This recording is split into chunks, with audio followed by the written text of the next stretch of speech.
Olá para todos, vamos dar continuidade agora à aula 1, parte 2, sobre formação e transformação do solo.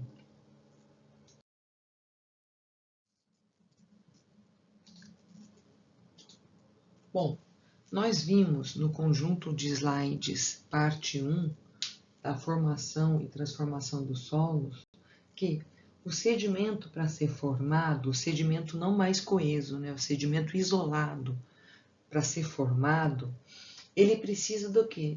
De um conjunto de agentes do intemperismo atuando no grupo rochoso, no substrato rochoso. Nós vimos também, e é importante lembrar, que existem basicamente dois grandes grupos de tipologias de intemperismo. O intemperismo dito físico, aquele que quebra, que desintegra, que fragmenta, e o intemperismo dito químico, aquele que decompõe quimicamente. Caso exista, numa determinada região, a participação de organismos vivos de origem animal ou vegetal, ou ainda de material de origem animal ou vegetal em decomposição, participando dos caminhos aí e das tipologias do intemperismo, nós podemos dizer que temos o intemperismo físico-biológico ou o intemperismo químico-biológico.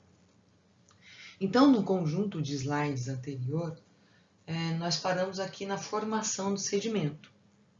Esse sedimento formado, agora isolado, seja ele um sedimento primário, seja um mineral primário ou um mineral secundário, ele pode sofrer ou não transporte na natureza. Caso esse sedimento não seja transportado, porque na região que ele for formado existe um déficit, por exemplo, de um agente transportador natural. O que é um agente transportador natural? É a água, o gelo, a gravidade, o vento. Então, por alguma questão topográfica, alguma característica física local, o agente transportador ele não existe ou ele ainda tem baixa capacidade de transporte. Ele existe, porém tem pouco potencial de carreamento de partículas. Então, esse sedimento formado ele vai permanecer sobre a rocha que deu origem a ele, que nós denominamos de rocha máter, ou ainda, se preferirem, rocha mãe ou rocha parental.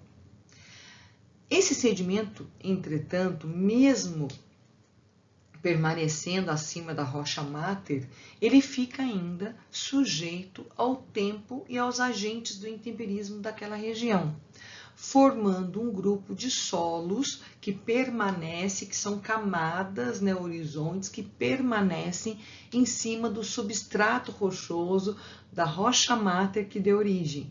Esse tipo de solo recebe o nome de solo residual, então é o grupo dos solos residuais. O termo residual vem porque ele guarda resíduos da rocha parental. São solos, são sedimentos que se parecem muito com a rocha máter. Então, eles guardam estruturas reliquiares, estruturas herdadas da rocha máter. Então, eles recebem nome de solos residuais. São denominados solos residuais. Por outro lado, caso haja o transporte do sedimento, ou seja, ele deixe de permanecer próximo à rocha máter e vai ser carreado, transportado para regiões de baixas cotas por algum agente transportador natural, como a água, por exemplo, esse sedimento ser depositado em regiões de baixa cota. E ainda, nessas regiões, ele vai continuar sujeito à ação do tempo, mais os agentes do intemperismo que agora atuam naquela região que ele foi depositado, formando uma outra tipologia de solos, as chamadas regiões ou áreas de solos sedimentares. Isso que eu estou apresentando para vocês aqui, essa divisão dos solos em solos residuais, em solos sedimentares, nada mais é que um exemplo de um sistema de classificação dos solos. é como se a gente tentasse pegar todos os sedimentos, todos os solos do planeta e organizasse esses solos em dois grandes grupos: os solos residuais, que permaneceram em cima da rocha que deu origem a eles, a rocha máter, e os solos transportados, também chamados solos sedimentares, que foram transportados para regiões de baixa cota por algum agente transportador com potencial, com energia para transportar o sedimento, formando um outro grupo de solos. A ciência faz muito isso, né? Ela lança a mão de sistemas classificatórios para tentar organizar os solos com comportamentos semelhantes. No caso aqui, desse sistema classificatório que eu estou apresentando nesse slide, a pergunta é: teve ou não movimentação de sedimentos? Então, o input de dados é se teve ou não transporte do sedimento. É essa a pergunta para esse sistema classificatório.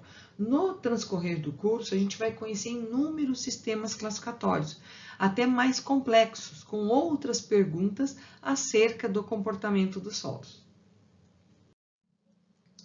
Sobre os solos residuais, dando uma olhadinha agora de forma mais profunda, mais detalhada em cada tipologia de solo com relação ao transporte ou não dos sedimentos.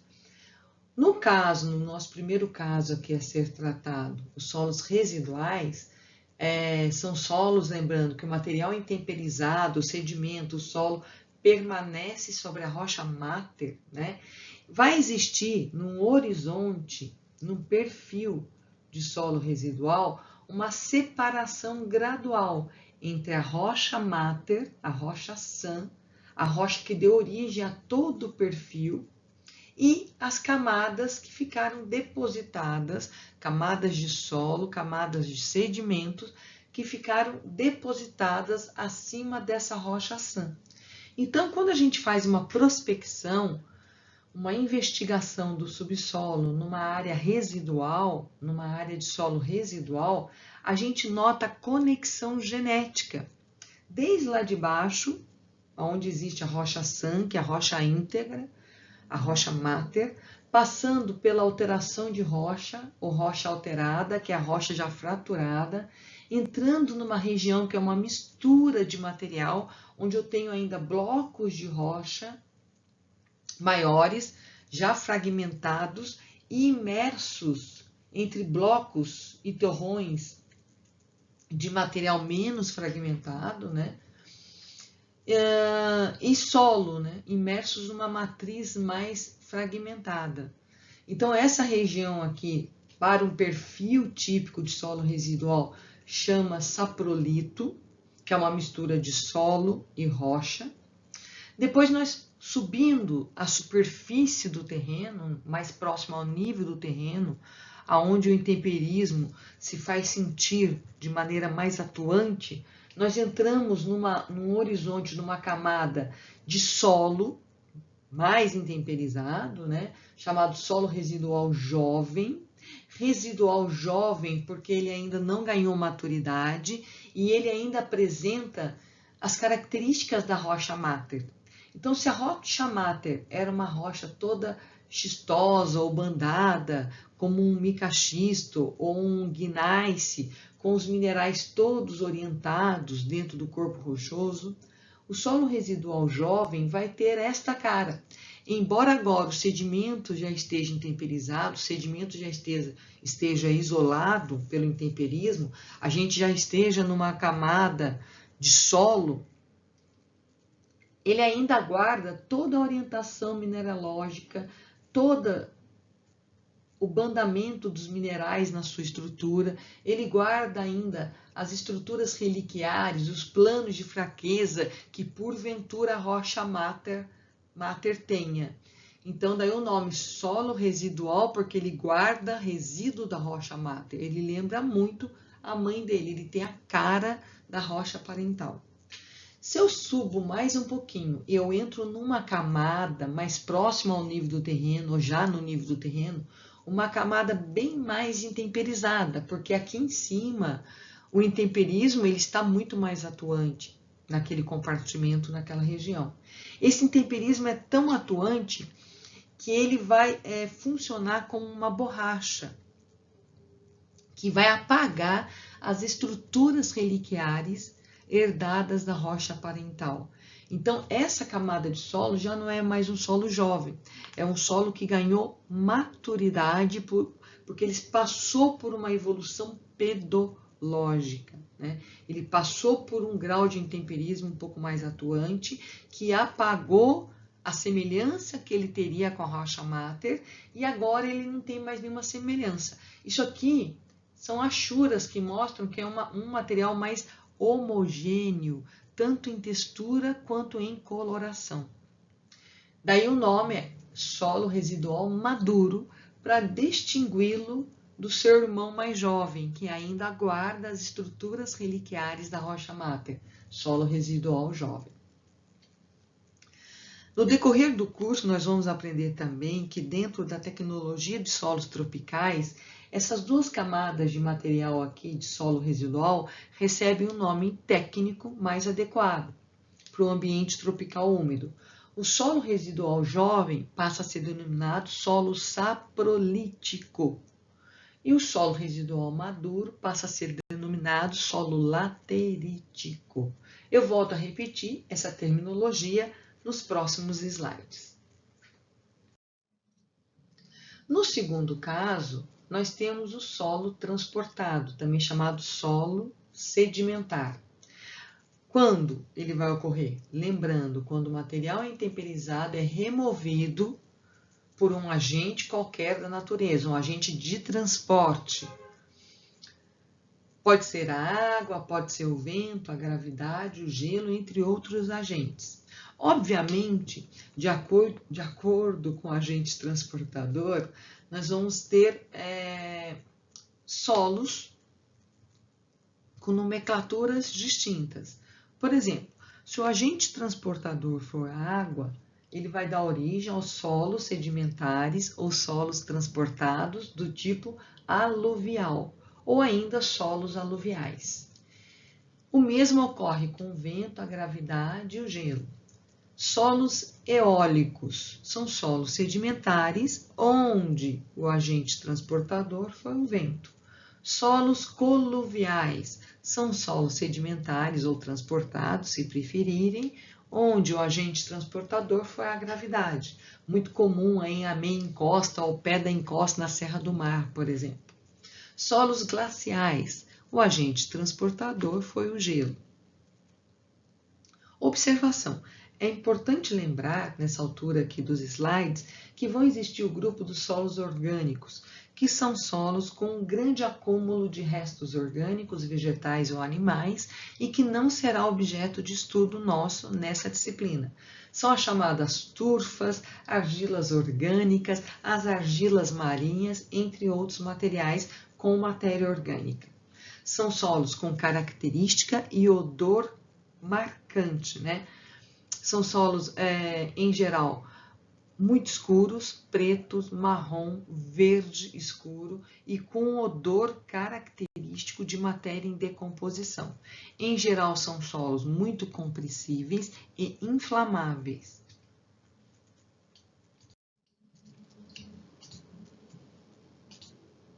Nesse instante, o aluno pode me perguntar, e como eu sei quais são os indicadores que vão me mostrar na obra, no campo, enquanto eu estiver atuando, professora, como engenheiro ambiental e urbano, se eu estou trabalhando numa região de solo residual ou se eu estou trabalhando numa região de solo transportado? Então, esse slide aqui, ele traz algumas indicações quanto à ocorrência de solos residuais e também de solos sedimentares. Solos residuais, lembrando, solos que permanecem em cima da rocha parental, da rocha máter.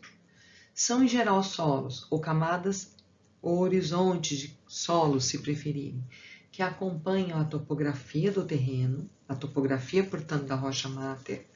Nós sabemos que o intemperismo vai variar com a profundidade.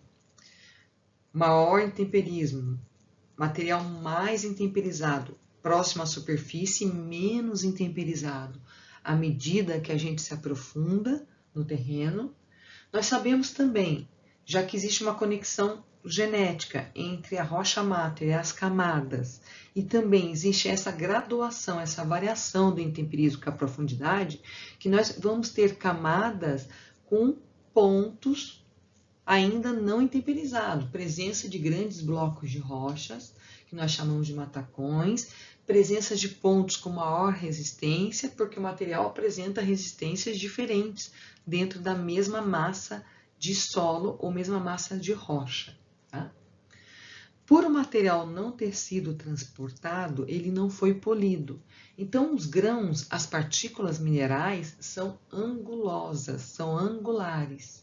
E nós vamos encontrar uma maior variação do tamanho de partículas entre as camadas e também numa mesma camada. Lembrando que se a gente pega aquela região de interface entre a rocha e o solo mais maduro, que é o saprolito, e ainda aquele solo residual jovem, que é o saprólito, são solos numa mesma camada muito, muito heterogêneos, né? Eles trazem as estruturas reliquiares da rocha máter, misturam na mesma camada bloco de rocha com material mais intemperizado, mais fino, o solo propriamente dito, né? Blocos maiores, blocos menores quebrados. Então, são materiais muito heterogêneos.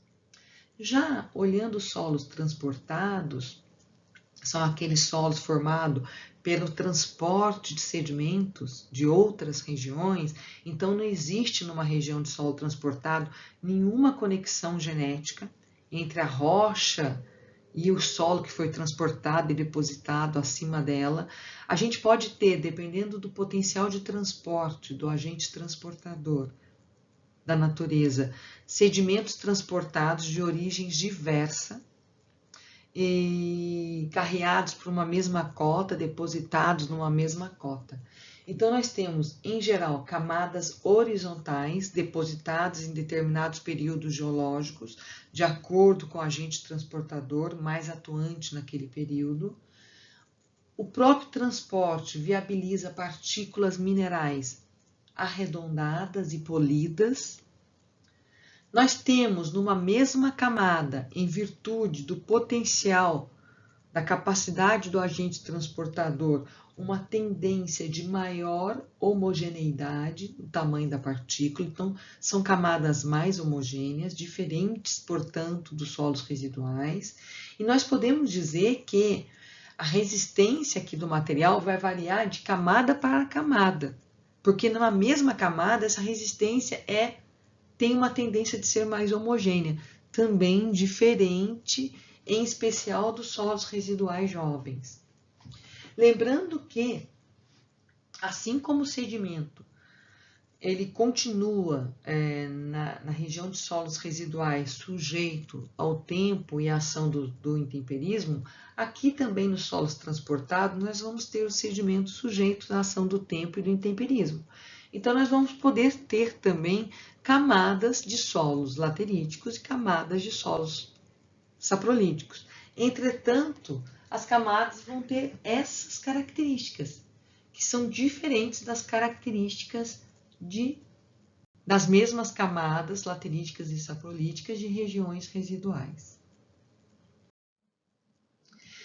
Existem outras propostas, inúmeras são as propostas, na verdade, do meio técnico científico em tentar classificar os solos com diferentes olhares para diferentes fins, mas que vão orientar sempre o engenheiro quando ele tratar com este material na obra.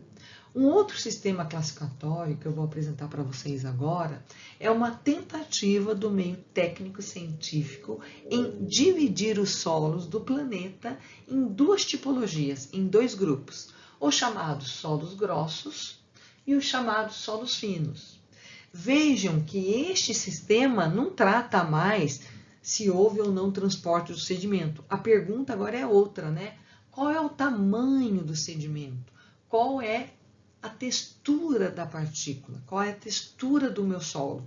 Será que eu estou trabalhando com um solo que pertence ao grupo dos solos ditos grossos? Ou será que eu vou trabalhar nesse projeto com um solo que pertence ao grupo dos solos finos? Então, aqui, a pergunta é o tamanho da partícula. Este é o input no sistema. embora também seja um sistema classificatório simplista que divide os solos em 2 grandes grupos, é um sistema muito interessante. Por quê?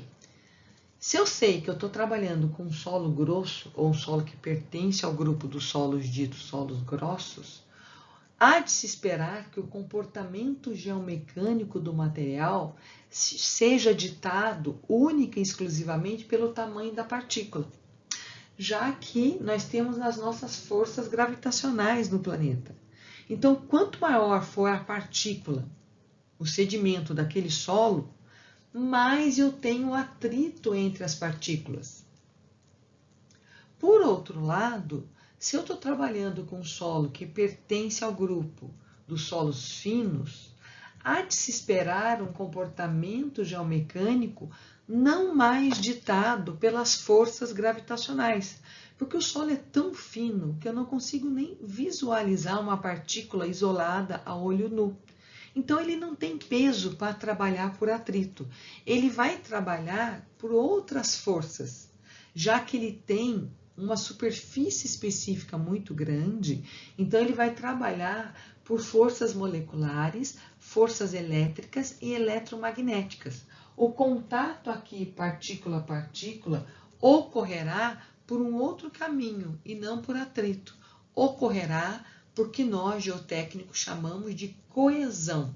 A coesão, então, é o contato partícula a partícula viabilizado, condicionado, favorecido por essas forças superficiais, eletromagnéticas, que só acontecem em partículas muito pequenas, por possuírem estas superfícies específicas elevadas e não trabalharem por atrito como trabalham as partículas grossas. Uma observação final desse slide importante é que os solos finos, por terem essa superfície específica muito elevada, eles têm uma maior afinidade com a água. E isso vai futuramente, conforme a gente vai ver durante o curso, condicionar o comportamento desse material na obra, no campo, que em geotecnia nós chamamos de comportamento in situ. Quais são as frações texturais de um solo? Então, nesse instante do curso, o aluno pode me perguntar, mas quais são as frações, os tamanhos de partículas possíveis que podem existir na natureza? Nós temos basicamente 4 tamanhos de partículas, 4 frações possíveis. Das maiores partículas, as denominadas pedregulhos, até as menores partículas existentes na natureza, as denominadas argilas. Então, nós temos os pedregulhos, passamos pelo grupo das areias. Esse grupo a gente vai subdividi-lo em areias grossas, areias médias e areias finas. Depois nós vamos passar por um grupo aqui que muitos talvez ainda não conheçam, que é um grupo intermediário, né? É um grupo que tem uma partícula mais fina do que a areia fina, mas ainda não atingiu o tamanho da partícula dos argilos minerais, que fazem o grupo das argilas. É o grupo dos siltes. E por fim, as menores partículas existentes no planeta, as partículas que só podem ser vistas por microscopia ou difração de raio-x, que é o grupo das argilas. Na verdade, nas regiões sedimentares, as regiões de baixada, por exemplo, as regiões próximas aos cursos d'água, os pés, sopés e meio encostas de serras e grandes vertentes, nós vamos encontrar os solos sedimentares, aqueles que foram transportados por algum agente transportador natural. Nessas regiões sedimentares, é possível sim encontrarmos camadas de material puro, de fração pura. Se a gente percorrer um curso d'água, por exemplo, desde o nascimento do curso d'água até onde o curso d'água deságua, a gente vai passar por regiões de pedregulho, ou regiões das areias, onde ocorrem, a dragagem desses materiais, as regiões dos siltes e onde o rio deságua, onde a velocidade do curso d'água está bem mais baixa, existe a possibilidade da sedimentação, deposição de partículas menores. Então, a região das argilas. Então, é possível nas regiões sedimentares encontrarmos frações puras disponíveis.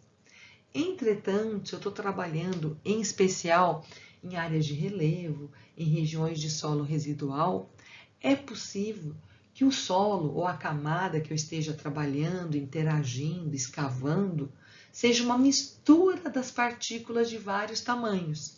Então, numa mesma camada, vamos pegar o exemplo daquele solo residual jobe, aquele saprolítico. Naquela camada vai ter tudo. Areia grossa, média, fina, silt, argila e pedregulho. O saprolito, então, que tem aqueles grandes blocos, aqueles matacões, né? Eu vou ter o grande bloco de rocha, vou ter o pedregulho, vou ter o grupo das areias.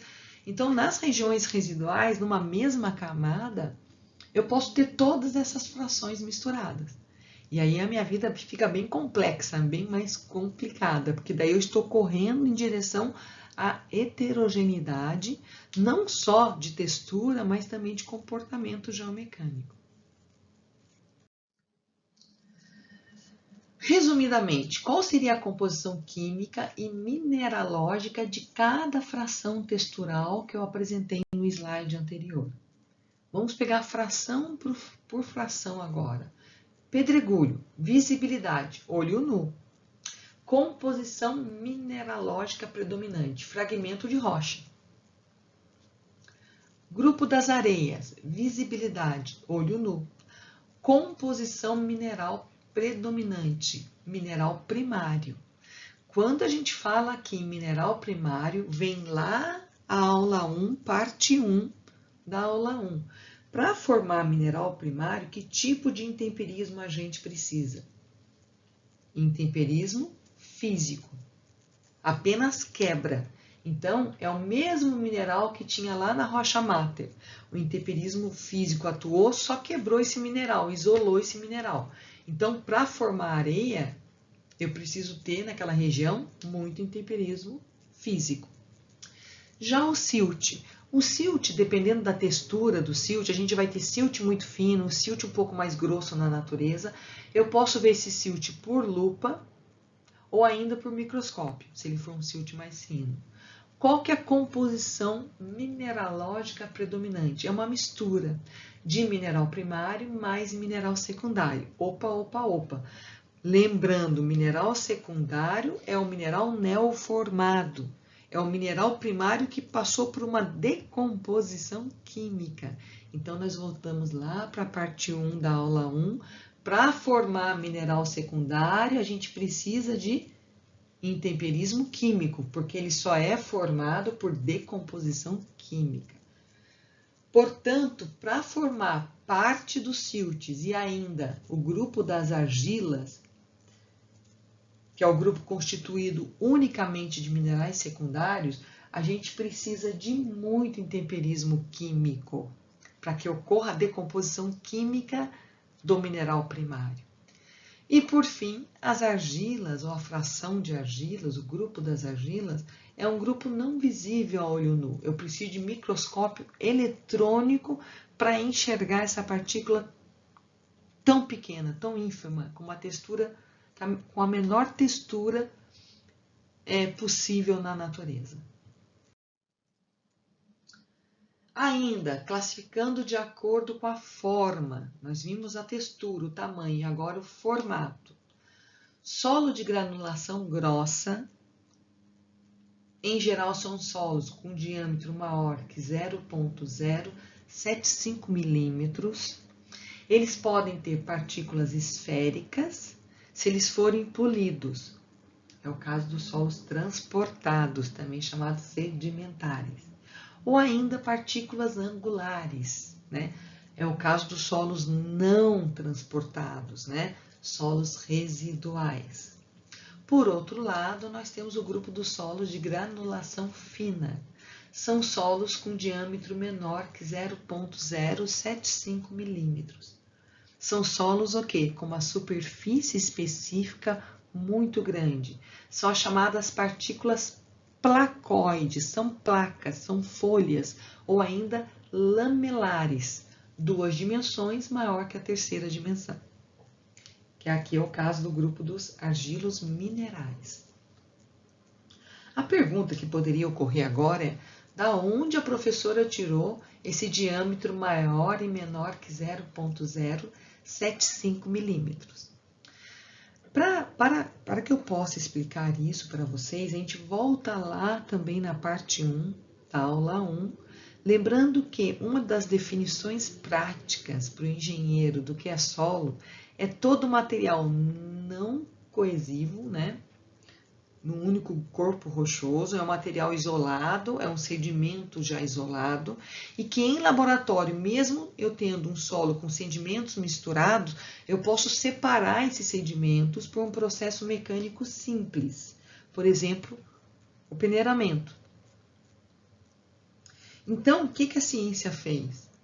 Ela criou peneiras com aberturas de malhas distintas, para medir, para tentar quantificar esse diâmetro equivalente das partículas minerais possíveis, das frações minerais possíveis, desde o grupo dos pedregulhos, passando pelo grupo das areias, chegando nos siltes e até atingirmos o grupo das argilas.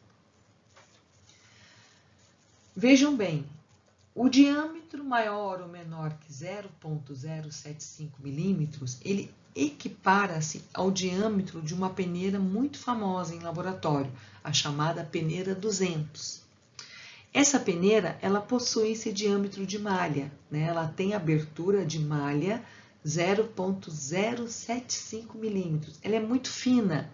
Quando esticada, uma meia calça feminina, ela se assemelha ao diâmetro dessa peneira. Isso para vocês terem uma ideia. Se a gente colocar um material nessa peneira, o que fica retido nessa peneira, ou seja, tem diâmetro maior que ela, pertence ao grupo dos solos de granulação grossa. O material que consegue passar por essa peneira pertence ao grupo de granulação fina, pertence ao grupo dos solos finos. Vejam, então, que para conseguir passar nessa peneira, realmente é solo não visível a olho nu.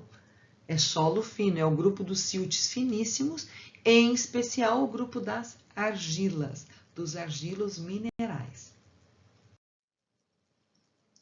Existem também outros sistemas de classificação. Eu vou pontuar aqui, por exemplo, a classificação denominada pedológica. O que é isso? É uma classificação que se preocupa com o grau de maturidade de uma camada de solo, de um horizonte de solo. Então, ela estuda a origem e a evolução dos horizontes ao longo do tempo. Nós sabemos que ao longo do tempo ocorre uma série de modificações químicas, mineralógicas e principalmente estruturais nas camadas dos perfis de solo, sejam eles perfis de solos residuais ou sejam eles perfis de solos transportados. Por quê? Porque o material está lá fora, na natureza, sujeito ao intemperismo. Esse intemperismo, em conjunto ainda com agentes biológicos, geram uma série de reorganizações e transferências mineralógicas entre as camadas, os níveis do manto de alteração, originando horizontes distintos, tanto em solos residuais quanto em solos transportados. Daí existirem camadas mais maduras e camadas mais jovens. Nesse instante também, o aluno pode me fazer a seguinte pergunta: professora, como engenheiro, que vantagem eu tenho de deter, de conhecer essa informação? Uma vantagem muito importante, eu responderia. Nós sabemos, nós engenheiros geotécnicos sabemos que os solos mais maduros, ou seja, os solos com evolução pedológica, são solos com comportamento geomecânico muito melhor, muito superior, de qualidade superior aos solos jovens. Nós sabemos que os solos jovens, os solos pouco evoluídos ou só com evolução geológica, são solos pouco resistentes. Por exemplo, são solos mais susceptíveis a um importante impacto ambiental brasileiro, que é a erosão. Se eu comparo um solo jovem brasileiro com um solo maduro brasileiro, eu sei que o solo jovem vai entrar em processo de erosão e o solo maduro não. Então, deter esse conhecimento é de suma importância ao engenheiro ambiental e urbano. O intemperismo mais a pedogênese, resumidamente, são responsáveis, então, pela formação do perfil de alteração, também chamado perfil do solo. O perfil de alteração, o perfil de solo, estrutura-se verticalmente a partir da rocha máter, no caso dos solos residuais, sobre a qual forma-se o saprolito e o solo. O saprolito mais o solo formam o que os geólogos chamam de manto de alteração, ou regolito, se preferirem. Nós sabemos que os materiais do perfil, cada camada do perfil de solo, vai ser mais diferente da rocha parental à medida que eu me afasto da rocha parental. À medida que eu me afasto da rocha parental, eu estou subindo no perfil, eu estou próximo à superfície, onde o intemperismo tem mais poder de ação, mais poder de transformação, não só da composição, como da estrutura e da textura destes materiais, apagando muitas vezes as estruturas reliquiares, a herança herdada da rocha parental. Obviamente, há de se supor que o intemperismo mais a pedogênese é função do clima e do relevo daquela região, daquele compartimento morfoclimático do globo terrestre.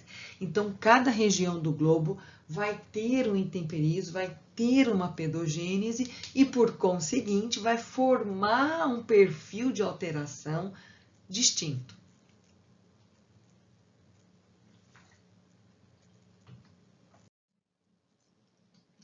Eu trago aqui algumas fotos, tanto minhas, de arquivos meus, quanto do Decifrando a Terra, para a gente entender o perfil de alteração e distinguir as camadas, ou, se preferir, os horizontes desse perfil de alteração.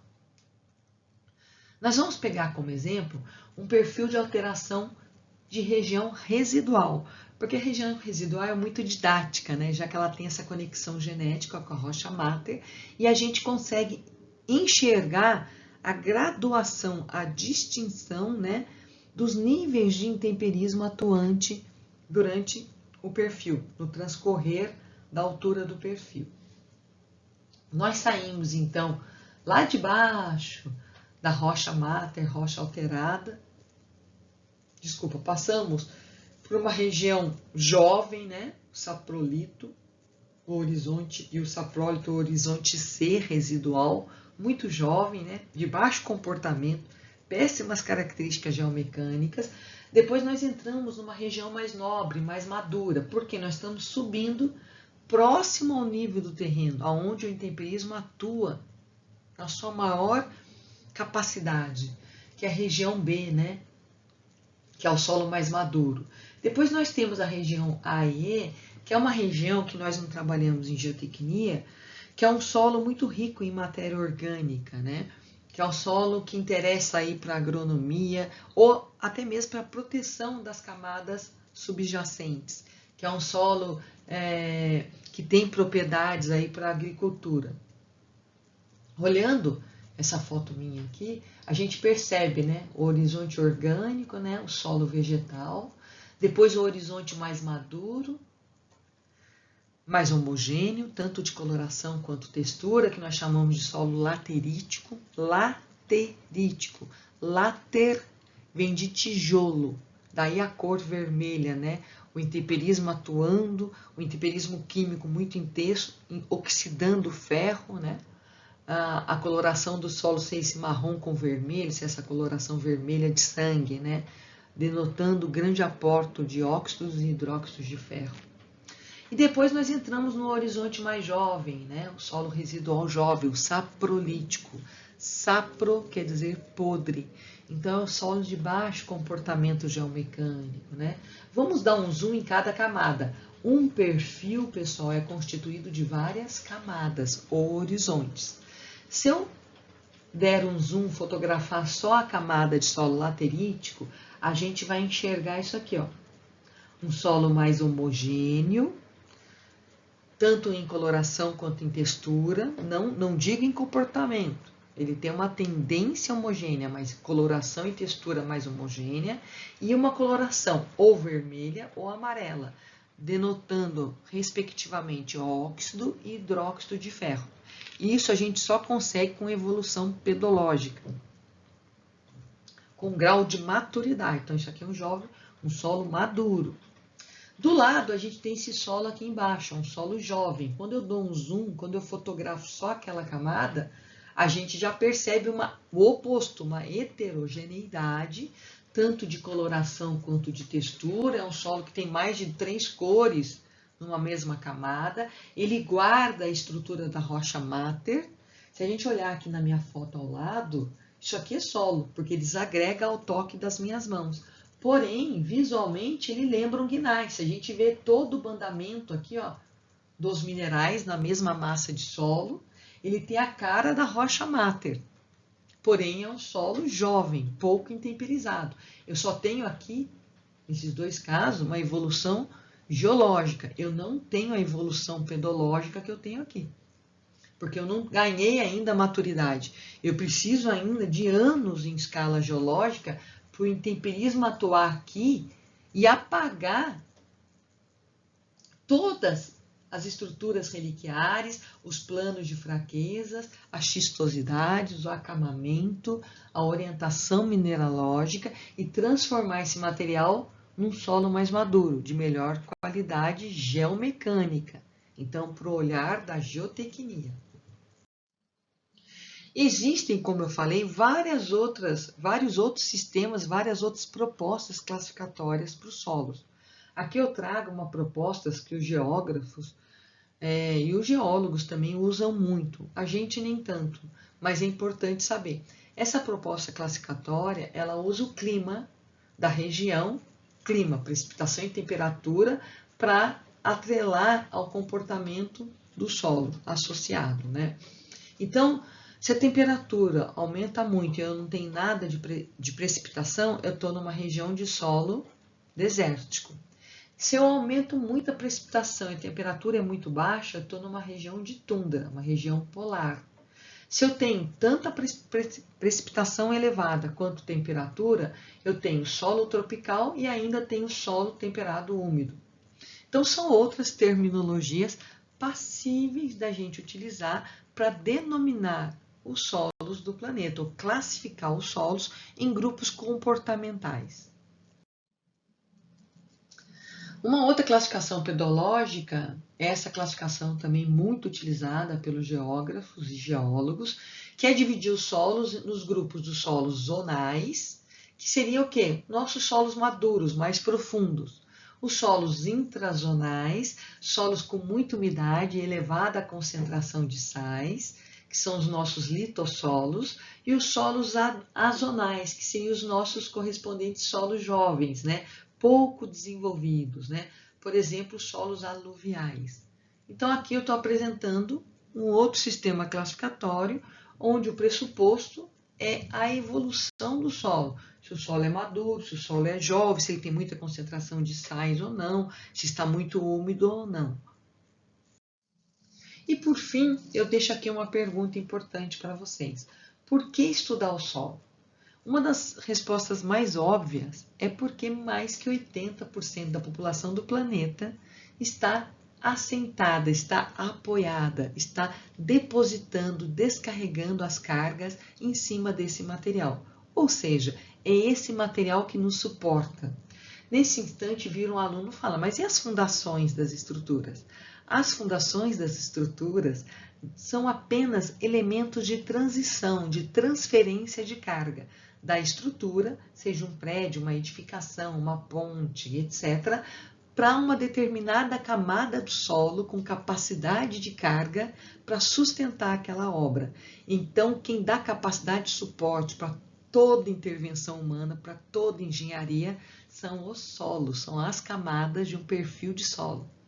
O uso do solo ainda é, além de absorver as cargas aplicadas na sua superfície e sustentar e receber as cargas de transferência das fundações, eles muitas vezes eles interagem com as próprias obras implantadas no seu interior, como é o caso dos túneis.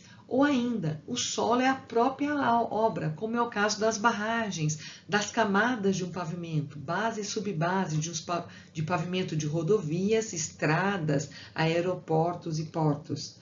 E ainda, para os engenheiros ambientais urbanos, os solos eles estão envolvidos num dos maiores acidentes geotécnicos, os movimentos de massa, rupturas de taludes, rupturas de encostas, rupturas de barragens, de terras e resíduos e demais impactos ambientais, contaminação do solo e, por conseguinte, contaminação do lençol freático e aquíferos. Então, toda essa abrangência do uso, interação e acidentes envolvendo o solo é que trata o ramo da geotecnia.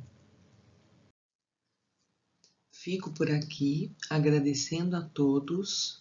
Estou à disposição para dúvida e para agendarmos, de acordo com a necessidade de vocês, um momento síncrono para as nossas aulas. Vamos agora para a atividade individual, referente à aula 1, parte 1 e parte 2, a ser entregue na próxima semana. Muito obrigada.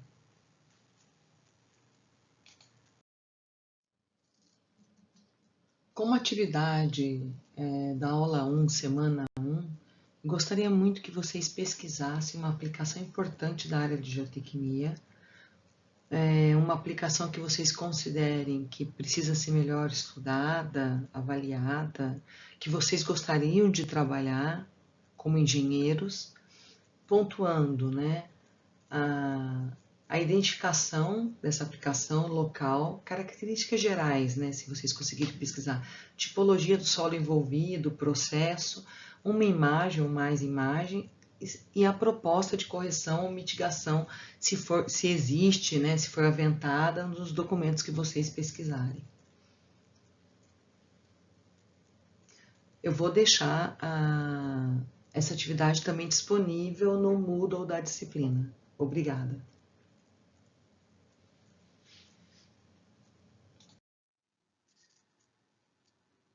Termino agradecendo a atenção de todos. Fiquem bem e cuidem-se. Boa semana e até a próxima semana. Obrigada.